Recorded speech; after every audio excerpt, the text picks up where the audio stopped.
इतनी ऊंचाई ना देना प्रभु कि धरती पराई लगने लगे। इतनी खुशियां ना देना प्रभु कि किसी के दुखों पर हंसी आने लगे। नहीं चाहिए ऐसी शक्ति जिसका निर्बल पर प्रयोग करूं। नहीं चाहिए ऐसे भाव कि किसी को देखकर जल मरूं। ऐसा ज्ञान मुझे मत देना, अभिमान जिसका होने लगे। ऐसी चतुराई भी ना देना कि लोगों को छल सकूं। प्रभु कहते हैं कि तू सोने से पहले सबको माफ कर दे, मैं उठने से पहले तुझे माफ कर दूंगा। दुनिया से बात करने के लिए फोन की जरूरत होती है और प्रभु से बात करने के लिए मौन की जरूरत होती है। फोन पर बात करने पर बिल देना पड़ता है और प्रभु से बात करने पर दिल देना पड़ता है। मोह माया में फंसने वाला बिखर जाता है और ईश्वर से जुड़ने वाला निखर जाता है। भगवान के पास दो शक्तियां हैं, एक है माया और दूसरी है भक्ति। जब कोई भगवान के समक्ष जाता है और भगवान को प्रणाम करता है तो वह पूछते हैं, बोलो क्या चाहिए, माया चाहिए या भक्ति? भक्त पूछता है, भगवान दोनों में क्या अंतर है? भगवान बोले, देखो दोनों में एक ही अंतर है। अगर तुम्हें नाचना है तो माया ले जाओ और अगर मुझे नचाना हो तो भक्ति ले जाओ। क्योंकि जीव जिसके वश में रहे उसका नाम माया और भगवान जिसके वश में रहे उसका नाम भक्ति। भगवान के राज्य में समस्त संसार नाचता है, जबकि भक्ति के राज्य में भगवान स्वयं नाचते हैं। किसी ने पूछा, भक्ति क्या है? बहुत ही प्यारा जवाब आया, भक्ति हाथों पैरों से नहीं होती वरना विकलांग कभी ना कर पाते। भक्ति ना ही आंखों से होती है वरना सूरदास जी कभी ना कर पाते। ना ही भक्ति बोलने और सुनने से होती है वरना गूंगे बहरे कभी ना कर पाते। और ना ही भक्ति धन और ताकत से होती है वरना गरीब और कमजोर कभी ना कर पाते। भक्ति केवल भाव से होती है, एक एहसास है भक्ति जो हृदय से होकर विचारों में आती है और हमारा प्रेम परमात्मा से जुड़कर रिश्ते में बदल जाता है। भक्ति भाव का सच्चा सागर है। भगवान ने इंसान को जब बनाया था तो उसे सब चीजें दी, पर एक चीज इंसान के हाथों से नीचे गिर गई, जिसे भगवान ने अपने पैरों के नीचे दबा दिया। इंसान के चले जाने के बाद भगवान से किसी ने पूछा, आपने अपने चरणों के नीचे क्या छुपाया है जो इंसान को वापस नहीं दिया? तब भगवान बोले, मैंने अपने चरणों के नीचे शांति छुपाई है। इंसान सदैव इसके लिए तरसता रहेगा, वह हर जगह इसे ढूंढेगा पर नाकाम रहेगा और आखिर में उसे यह मेरे चरणों में आकर ही मिलेगी। मनुष्य का यह स्वभाव है कि वह सुख में ईश्वर को याद नहीं करता, पर दुख में उसे सबसे पहले ईश्वर का ही स्मरण होता है। किसी ने पूछा, भगवान कब याद आते हैं? उत्तर मिला, धर्मात्मा को हर समय, पापी को मृत्यु के समय, चोर को पकड़े जाने पर, गरीब को भूख लगने पर, धनी व्यक्ति को बीमार हो जाने पर, कंजूस को पैसा खो जाने पर, किसान को वर्षा न होने पर और मुसाफिर को ट्रेन छूट जाने पर, व्यापारी को नुकसान हो जाने पर, विद्यार्थी को परीक्षा में असफल होने पर, इंसान को विपरीत परिस्थितियों में ही भगवान याद आते हैं। दुख में सुमिरन सब करे, सुख में करे न कोई। जो सुख में सुमिरन करे, दुख काहे को होए। सब दरवाजे बंद हो जाएं, तभी एक दरवाजा कभी बंद नहीं होता और वह है ईश्वर का दरवाजा। उम्मीद ईश्वर से रखो, दुनिया से नहीं। मैंने कहा, अपराधी हूं मैं। ईश्वर ने कहा, क्षमा कर दूंगा। मैंने कहा, परेशान हूं मैं। ईश्वर ने कहा, संभाल लूंगा। मैंने कहा, अकेला हूं मैं। ईश्वर ने कहा, हमेशा साथ हूं मैं। मैंने कहा, उदास हूं मैं। ईश्वर ने कहा, नजर उठाकर देख, हर वक्त तेरे आसपास हूं मैं। जब आप भगवान का ध्यान करें तो हमेशा यही प्रार्थना करें, हे प्रभु, अगर किसी समय मैं आपकी उंगली पकड़ना भूल जाऊं तो आप मेरी बांह पकड़ना कभी मत भूलना। अगर मैं आपको कहीं साथ चलने के लिए बोलना भूल जाऊं तो भी आप स्वयं मेरे साथ चलना कभी मत भूलना। कोई भी कहो, कोई भी बात हो, चिढ़ो मत, गुस्सा मत करो, जोर से मत बोलो, मन शांत रखो, विचार करो और फिर निर्णय लो। आवाज से आवाज नहीं मिटती, चुप्पी से मिटती है। तकलीफ सिर्फ आपको होगी, दुख भी आपको ही होगा। मन शांत रखोगे तो सुख भी आपको ही मिलेगा। जीवन में कई बार हम क्रोध में आकर सीमाएं लांघ जाते हैं और फिर हमारे हाथ अफसोस के अलावा कुछ नहीं लगता। एक बार एक आदमी अपनी नई कार को बड़े प्यार से पॉलिश करके चमका रहा था। वहीं पास में खड़ी उसकी 4 साल की बच्ची पत्थर के एक टुकड़े से कार पर कुछ लिखने लगी। कार पर खरोच लगती देख पिता को इतना गुस्सा आया कि उसने अपनी बेटी के हाथ को जोर से मरोड़ दिया, इतनी जोर से कि उसकी एक उंगली की हड्डी पर बहुत चोट लगी। अस्पताल में दर्द से कराहती हुई बेटी ने पापा को गले लगाकर पूछा, पापा मेरी उंगलियां कब तक ठीक हो जाएंगी? शर्मिंदा पिता कोई जवाब ना दे पाया। उसे अपने की पर इतना पछतावा हुआ कि वह घर वापस आकर कार पर लात गुस्से बरसाता हुआ अपना गुस्सा निकालने लगा। तभी उसकी नजर उस खरोच पर पड़ी जिसकी वजह से उसकी नन्ही सी बेटी को उंगली पर इतनी चोट लगी थी। जानते हैं पत्थर के टुकड़े से बेटी ने कार पर क्या लिखा था? आई लव यू पापा। जीवन में सीमा हमेशा याद रखिए, चाहे वह गुस्से की हो चाहे वह प्यार की हो, और यह भी याद रखें कि चीजें इस्तेमाल के लिए होती हैं और लोग प्यार करने के लिए, पर हम उल्टा ही करते हैं, चीजों से प्यार और लोगों का इस्तेमाल। यह दुनिया कितनी निराली है ना। जिनकी आंखों में नींद है उनके पास अच्छा बिस्तर नहीं, और जिनके पास अच्छा बिस्तर है उनकी आंखों में नींद नहीं। जिनके मन में दया है उनके पास देने के लिए धन नहीं, और जिनके पास धन है उनके पास दया नहीं। जिसको भूख है उसके पास खाने को कुछ नहीं, और जिसके पास खाने को है उसके पास भूख नहीं। कोई अपनों के लिए रोटी छोड़ देता है तो कोई रोटी के लिए अपने छोड़ देता है। शब्दकोश में असंख्य शब्द होते हुए भी मौन होना सबसे बेहतर है। दुनिया में हजारों रंग होते हुए भी श्वेत रंग सबसे बेहतर है। खाने को दुनिया भर की चीजें होते हुए भी उपवास शरीर के लिए सबसे बेहतर है। देखने को इतना कुछ होते हुए भी आंखों से भीतर देखना सबसे बेहतर होता है। सोने की लंका और पुष्पक विमान तो रावण के पास थे, राम ने तो वनवास ही देखा था। राजपाट तो कंस के पास था, जेल में जन्म तो कृष्ण ने लिया था। राजमहल में तो कौरव ही रहते थे, वनवास तो पांडवों को भोगना पड़ा। संघर्ष हमेशा सत्य के साथ चलता है। जब सत्य के लिए भगवान को भी संघर्ष करना पड़ा तो हम तो फिर भी इंसान हैं। बात बहुत छोटी है पर गहरी है। बिखरा हुआ समाज और बिखरा हुआ परिवार कभी भी बादशाह नहीं बन सकता, लेकिन हां, वह आपस में लड़कर दूसरों को बादशाह जरूर बना देता है। जिस घर में प्रेम और बड़ों का आदर सम्मान होता है वहां ईश्वर का निवास होता है। प्यार बंटा तो रामायण लिखी गई, और संपत्ति बंटी तो महाभारत लिखी गई। याद रखना कि इंसान का पतन उस वक्त शुरू हो जाता है जब वह अपनों को गिराने की सलाह दूसरों से लेने लगता है। एक पत्थर लो और इस पत्थर को किसी जानवर, कुत्ते या बिल्ली के ऊपर मारिए। आप देखेंगे कि वह जानवर डर कर भाग जाएगा। अब वही पत्थर लीजिए और एक मधुमक्खी के छत्ते पर मारिए, फिर देखिएगा कि मधुमक्खियां आपका क्या हाल करती हैं। पत्थर वही है और आप भी वही हैं।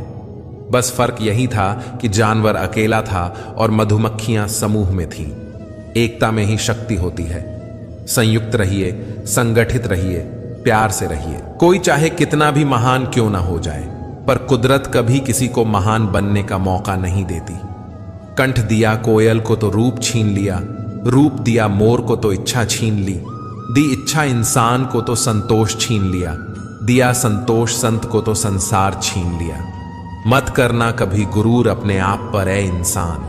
ईश्वर ने तेरे और मेरे जैसे कितनों को मिट्टी से बनाकर मिट्टी में मिला दिया। रेस में जीतने वाला घोड़ा नहीं जानता कि कामयाबी क्या होती है। वह दौड़ता है तो सिर्फ अपने मालिक से मिलने वाली तकलीफ की वजह से। अगर आप कभी अपने आप को तकलीफ में पाओ तो समझ जाना कि आपका मालिक यानी ईश्वर यही चाहता है कि जीत आपकी हो। कभी कभी बस इतना ही दिल करता है कि कोई हो जो धीरे से पास आए, कंधे पर हाथ रखकर चुपचाप साथ बैठे।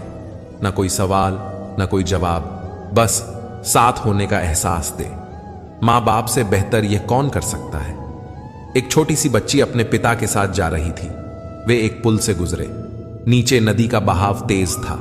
पिता ने कहा, डरो मत गुड़िया, मेरा हाथ पकड़ लो। बच्ची ने कहा, नहीं बाबा, आप मेरा हाथ पकड़ लो। पापा ने मुस्कुराकर कहा, मैं आपका हाथ पकड़ूं या आप मेरा हाथ पकड़ो, क्या फर्क पड़ता है।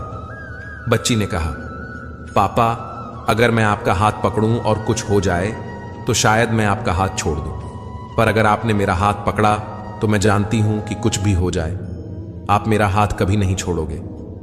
सच है, बच्चे साथ छोड़ देते हैं, मगर मां बाप कभी साथ नहीं छोड़ते। बचपन में जब मंदिरों में भीड़ की वजह से भगवान के दर्शन नहीं हो पाते थे, तब पिताजी कंधे पर उठाकर दर्शन करवाते थे। तब इतना नहीं पता था कि जो कंधे पर उठाए हैं वही तो भगवान है। 3 सुनहरी बातें। उससे जरूर माफी मांगो जिसे तुम चाहते हो, उसे कभी ना छोड़ो जो तुम्हें चाहता हो, उससे कभी कुछ ना छुपाओ जो तुम पर एतबार करता हो। किसी को बेशक अपनी रग रग का पता दो, पर अपनी दुखती रग का पता किसी को ना दो, वरना रग रग दुखेगी। वक्त होता ही है बदलने के लिए, ठहरते हैं तो बस कुछ लम्हे। शाम जिंदगी की हो या दुखों की, आंखें ढल ही जाती हैं। जिंदगी में सब कुछ किसी वजह से होता है। गलत होता है ताकि हम सही की कीमत जान सकें। किसी इंसान को जानना चाहते हो तो किसी बात पर उससे सलाह मांगो, उसकी दी हुई सलाह बता देगी कि इंसान का किरदार कैसा है। इंसान की सारी परेशानियों की वजह 2 बातों से होती है, तकदीर से ज्यादा चाहता है और वक्त से पहले चाहता है। कोई फर्क नहीं पड़ता कि हम अमीर हैं या गरीब, अगर दिल में कुछ देने का भाव हो तो हमारी एक मुस्कुराहट ही कई लोगों की खुशियों की वजह बन जाती है। क्रोध एक ऐसी चीज है जिसमें फंसते भी आप हैं, उलझते भी आप हैं, पछताते भी आप हैं और पिछड़ते भी आप हैं। क्रोध का अपना पूरा खानदान होता है। क्रोध की बहन है जिद, क्रोध की पत्नी है हिंसा, क्रोध के बड़े भाई का नाम है अहंकार, मां है उपेक्षा, पिता का नाम है भय। निंदा और चुगली क्रोध की बेटियां हैं। एक मुंह के पास रहती है तो दूसरी कान के पास। ईर्ष्या इस खानदान की नकछड़ी बहू है और पोती है घृणा, जो सदैव नाक के पास रहती है। क्रोध के पूरे खानदान से हमेशा बचकर रहना। रुतबा, पद या पैसे से तय नहीं होता कि आप कितने श्रेष्ठ हैं, बल्कि आपके आचार, विचार और व्यवहार यह तय करते हैं कि आप कितने श्रेष्ठ हैं। आजाद रहिए विचारों से, पर बंधे रहिए संस्कारों से। निस्वार्थ कर्म करते रहिए, जो भी होगा अच्छा होगा, थोड़ा देर से होगा पर दुरुस्त होगा। आज वक्त ने हमें कैद किया है, हमारे नजरिए को नहीं, हमारी सोच को नहीं। यह तो हमारा नजरिया है कि आज हम बंद दरवाजों की खिड़कियां खोलकर क्या देखना चाहेंगे। एक महिला के पति का तबादला एक ऐसे आर्मी ट्रेनिंग कैंप में हुआ जो रेगिस्तान के नजदीक था। वह जब अपने पति के साथ रहने गई तो कुछ ही दिनों में उसे उस जगह से नफरत हो गई। उसके पति को रोज रेगिस्तान में ड्यूटी करने जाना पड़ता और वह अकेली रह जाती।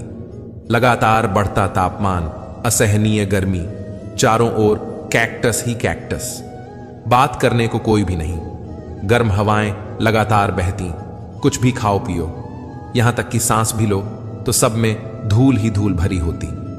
उसने अपने पिता को चिट्ठी लिखी, सब बताया और आखिर में लिखा, मेरा यहां एक दिन भी रहना अब मेरी बर्दाश्त से बाहर है।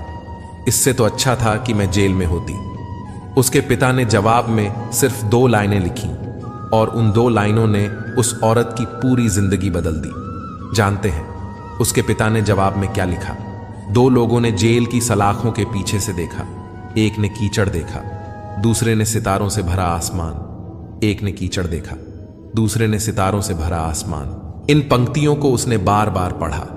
उस पर इनका इतना गहरा असर हुआ कि फिर कभी उसने जीवन में शिकायतें नहीं की। उसके बाद उसने सिर्फ नेमतों को गिना और ईश्वर को उसके लिए धन्यवाद दिया।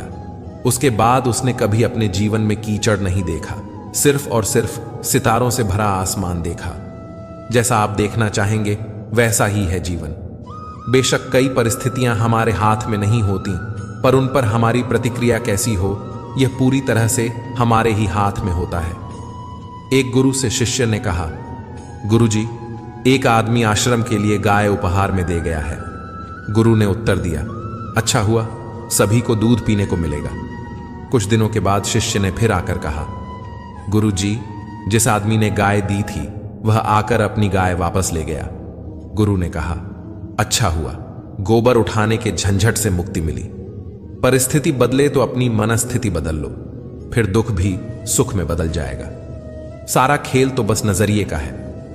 दोस्तों, याद रखना, इन 2 पंक्तियों को हमेशा याद रखना और दोहराना। जब भी परिस्थितियां प्रतिकूल हों। दो लोगों ने जेल की सलाखों के पीछे से देखा, एक ने कीचड़ देखा और एक ने तारों से भरे आसमान को। जिस समय कोई समस्या जन्म लेती है, उसके साथ ही उसका समाधान भी जन्म लेता है। मुश्किल से मुश्किल हालात में भी दिन सिर्फ 24 घंटे का ही होता है। वक्त ठहरता कहाँ है, जैसा भी हो गुजर ही जाता है। अंधेरी से अंधेरी रात भी अपनी कोख में दिन का उजाला लिए होती है। जीवन कभी कभी ऐसे दौर से गुजरता है जैसे एक ट्रेन किसी सुरंग से गुजरती है, घुप अंधेरे से भरी सुरंग से। पर क्या हम उस वक्त अपनी टिकट फेंक कर उस ट्रेन से बाहर कूद जाते हैं? नहीं, क्योंकि हमें यकीन होता है कि ट्रेन का चालक हमें सुरक्षित रूप से उस सुरंग से बाहर ले जाएगा। जिंदगी की ट्रेन भी जब दुखों और मुसीबतों की सुरंग से गुजर रही हो, चारों ओर अंधेरा दिख रहा हो, तभी तो जरूरत होती है उस भरोसे की, जिंदगी के ड्राइवर पर भरोसे की, जो पार ले ही जाएगा। बस याद रखना कि कभी कभी सुरंग बहुत छोटी होती है और कभी कभी बहुत बड़ी, पर आखिरकार यह है तो एक सुरंग ही, जिसके दूसरी ओर उजाला ही उजाला है। बस भरोसा मत खोना। शाखाएं अगर रहीं तो पत्ते भी आएंगे। ये दिन बुरे हैं तो क्या हुआ, अच्छे भी आएंगे। एक घर में 5 दिए जल रहे थे। एक दिन पहले दिए ने कहा, इतना जलकर भी मेरी रोशनी की कोई कदर नहीं, आज मैं सबके लिए व्यर्थ हूं, इससे तो बेहतर है कि मैं बुझ जाऊं। यह कहकर वह दिया बुझ गया। जानते हो वह दिया कौन था? वह दिया था उत्साह का प्रतीक। उसे देखकर दूसरे दिए ने, जो शांति का प्रतीक था, कहा, मुझे भी बुझ ही जाना चाहिए। मैं निरंतर दुनिया को शांति की रोशनी दे रहा हूं, पर फिर भी लोग हिंसा करते हैं। यह कहकर वह दिया भी बुझ गया। तीसरा दिया, जो भाईचारे का दिया था, वह भी उन्हें देखकर बुझ गया। अब ना उत्साह था, ना शांति, ना भाईचारा। तो ऐसे में चौथा दिया, जो एकता का प्रतीक था, वह भला कैसे जलता रहता? वह भी आखिरकार बुझ ही गया। पर एक दिया था जो अभी भी जल रहा था। एक छोटा सा दिया अपनी मध्यम सी लौ लिए निरंतर जलता हुआ। एक छोटा बच्चा घर में आया। उसे 4 बुझे दियों को देखकर अफसोस नहीं हुआ, बल्कि 5वें जलते हुए को देखकर वह खुशी से झूम उठा और उस नन्हे से दिए से उसने वह 4 बुझे दिए फिर से रोशन कर दिए। जानते हो वह दिया कौन सा था? वह दिया था उम्मीद का दिया, आशा का दिया। उम्मीद वक्त का बहुत बड़ा सहारा है उम्मीद तो हर लहर किनारा है। मुश्किल वक्त में अगर किसी चीज की बहुत जरूरत है तो वह है उम्मीद की, आशा की, सहयोग की और एक दूसरे के साथ मिलकर खड़े होने के एहसास की। फिर मिलेंगे दोस्तों अगली वीडियो के साथ। तब तक के लिए अपना ख्याल रखिए और हमेशा मुस्कुराते रखिए।